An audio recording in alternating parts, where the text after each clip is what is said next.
अस्सलाम वालेकुम friends, I am Zafar Ali.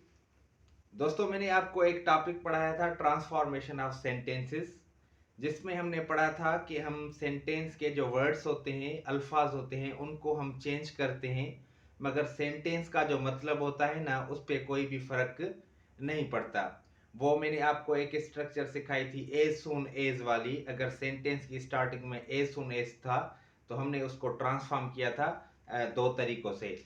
आज हम सीखने वाले हैं रिमूव टू के बारे में। रिमूव टू का मतलब क्या होता है? टू को रिमूव करना, टू को हटाना। अब टू को हटाना आज हम सीखेंगे, वो तो हम बाद में सीखते हैं। पहले हम सीखते हैं कि ये टू हम इस्तेमाल क्यों करते हैं। याद रखें, अगर हमारे दो सेंटेंसेस हो, एक पॉजिटिव हो और दूसरा नेगेटिव हो, जब हम उन दोनों सेंटेंसेस को आपस में जोड़ते हैं तो हम टू का इस्तेमाल करते हैं। आइए कैसे। मैंने यहाँ पे दो सेंटेंसेस लिखे हैं। पहला सेंटेंस है, it is very cold we can not go out. बहुत ज्यादा ठंड है, हम बाहर नहीं जा सकते। अब देखें, यहाँ पे दो सेंटेंसेस हैं। एक है इट इज वेरी कोल्ड, ये पॉजिटिव सेंटेंस है जिसको हम अफर्मेटिव भी कहते हैं। We can not go out, ये हमारा नेगेटिव सेंटेंस है। अगर दो सेंटेंसेस हमने इस्तेमाल किए हो, दो अलग अलग सेंटेंसेस, पहला जो सेंटेंस है वो पॉजिटिव हो और दूसरा नेगेटिव हो, तो हम उन दोनों सेंटेंसेस को जोड़ते हैं, आपस में मिलाते हैं, एक सेंटेंस बनाते हैं। तो वहां पे हम टू का इस्तेमाल करते हैं। तो इन दोनों सेंटेंस को हम मिलाएंगे तो कैसे सेंटेंस बनेगा? इट इज वेरी की जगह इस्तेमाल करेंगे too, it is too cold. अब यहाँ पे जो वी है, इसके आगे हम इस्तेमाल करेंगे फॉर और इसका objective case, for us to go out. It is too cold for us to go out. तो देखिए हमने टू यहाँ पे कैसे इस्तेमाल किया है। दूसरा सेंटेंस लिखते हैं, this exercise is very difficult. This exercise is very difficult. I cannot solve it. This exercise is very difficult. ये exercise बहुत ज्यादा मुश्किल है। I cannot solve it. मैं इसको हल नहीं कर सकता। अब देखें, यहाँ भी दो सेंटेंसेस हैं। एक सेंटेंस है, this exercise is very difficult, that is positive, जो बयानी है। आई कैन नॉट सॉल्व इट, मैं उसको हल नहीं कर सकता, ये नेगेटिव है। हमने पढ़ा है, अगर दो सेंटेंसेस में से एक सेंटेंस हमें मिलाना है, एक सेंटेंस बनाना है, पहला पॉजिटिव हो और दूसरा नेगेटिव हो, तो हम टू का इस्तेमाल करेंगे। तो इसको कैसे लिखेंगे? This exercise, this exercise is too difficult, is too difficult. अब यहाँ पे आए है तो इसके आगे लिखेंगे फॉर मी टू सॉल्व। यहाँ पे इट नहीं लिखेंगे, ये जो इट है यहाँ पे नहीं लिख सकते। याद रखें, अगर सेंटेंस का जो फर्स्ट वाला पार्ट है उसमें अगर नाउन है तो उसका प्रोनाउन टू वाले सेंटेंस में रिपीट नहीं होगा, सेंटेंस हमारा इनकरेक्ट हो जाएगा, गलत हो जाएगा। ये पॉइंट याद रखने की है। अगर हम सेंटेंस को टू में लिखते हैं और टू के आगे जो सेंटेंस का हिस्सा है, अगर उसमें आपका कोई नाउन है तो उस नाउन का प्रोनाउन आप सेंटेंस के एंड में यूज नहीं कर सकते, ये एरर हो जाएगी। तो अब this exercise is too difficult for me to solve, इसको हमें ट्रांसफॉर्म करना है। तो ट्रांसफॉर्म करेंगे जब टू वाले सेंटेंस को, यानी कि टू को रिमूव करेंगे तो ये ट्रांसफॉर्म हो जाएगा।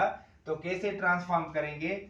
ये हमारा पेयर बनेगा सो और डेट में।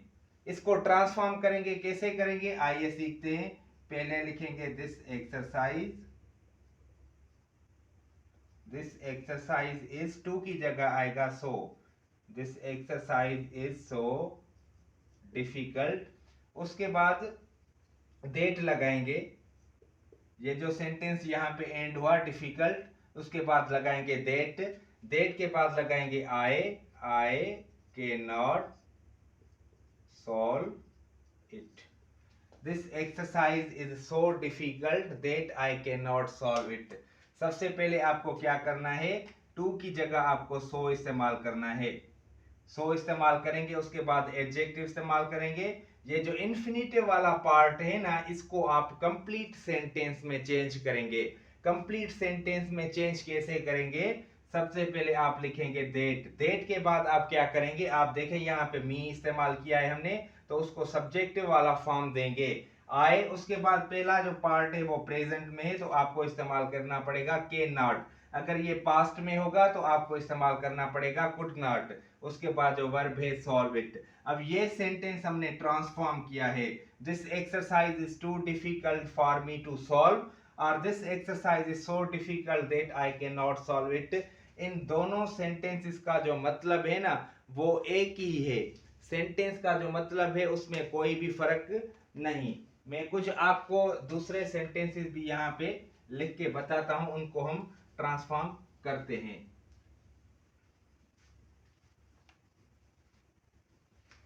एक सेंटेंस है हमारा, यहां पे लिखते हैं this ceiling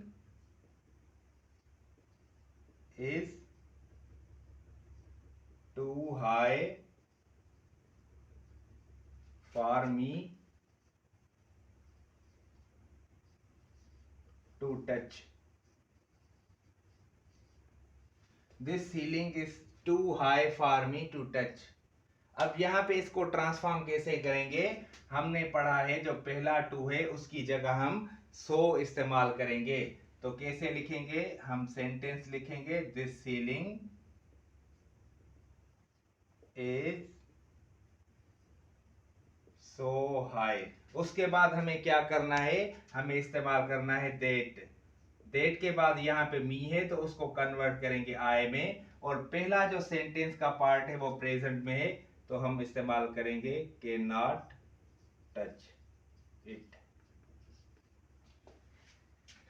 this ceiling is so high that I can not touch it. एक और भी सेंटेंस लिखते हैं दिस सम इज टू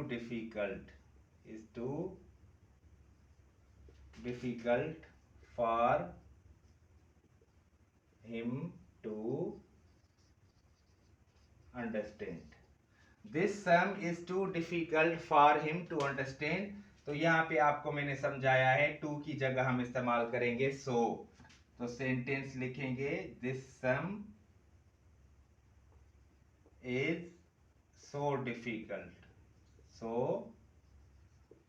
यहाँ पे फॉर हिम है तो इसके आगे हम that he cannot understand it। Too वाले सेंटेंस मैंने आपको समझाया है। अगर टू वाले सेंटेंस में फर्स्ट पार्ट में हमारा नाउन इस्तेमाल किया गया हो तो उसके सेकंड पार्ट में हमारा प्रोनाउन यूज नहीं होगा।